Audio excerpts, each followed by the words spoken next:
Is your jiu-jitsu cardio so bad that halfway through the round, you feel like you're freaking grappling dummy? Honestly, building an elite BJJ cardio isn't that hard because jiu-jitsu doesn't take a super high level of conditioning. Today, I'm going to break down 3 ways you can rapidly improve your condition for the mats so you stop gassing out and you actually recover better in between rounds. Now, before I get into that, if you're looking for specific help on how to improve your BJJ conditioning, I have a one-on-one remote training program. If that's something you're interested in, make sure you check the description below. Number 1 is going to be improve your BJJ economy. How efficient you are on the mat. So these are things like being more technical on the mat, so actually having better technique, but also things like knowing when to place tension, just not being super tense in every position. That's so critical, not just for the condition aspect, but actually getting good at jiu-jitsu is knowing where to place the tension. Basically, place your strength.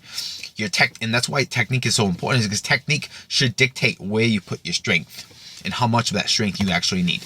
Like, I only want to place as much strength as I need to pull off this technique on this particular person. And the last one that I'll talk about with BJJ economy is actually taking the techniques that are available. Sometimes we try to force techniques we want to work in really bad situations, and it just gasses you out and you don't usually get the technique. So trying to develop that skill of taking what your opponent gives you. 2 is build a strong base of strength through fundamental movement patterns. So those are like squats, single leg patterns, upper body push, upper body pull.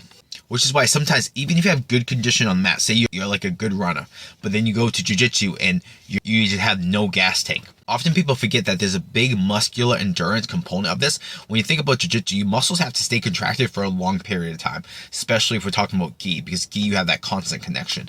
Relatively weak, or you have not built a base of strength, be a huge reliability, so you definitely want to get into the weight room at least 2 times a week and build a base level of strength. Number 3 is build an aerobic base. A really quick way to know if you have good aerobic base or not is take your rested heart rate first thing in the morning. If it's in the high 60s or more, you probably need to work on your aerobic conditioning. So what your aerobic system does, it helps deliver more oxygen blood to your muscles, and it helps your muscles develop the ability to use that oxygen blood more. So all this really means from a grappling standpoint is that you can sustain high outputs for longer without your muscles get feeling fatigued, without your heart rate going, as well as this help your aerobic system is in charge for your recovery. So if someone who has better aerobic recovery recovers very fast in between rounds.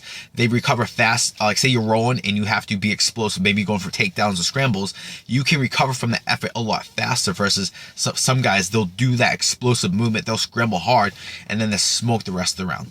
And the third way it helps you recovery, it's going to actually help you recover better in between training sessions as well. Now, if you'd like to learn more, I've actually put down a 7-day BJJ Conditioning Masterclass course where I teach you everything you need to know to build an endless gas tank. Make sure you go on the description below and click the link and you can sign up for that.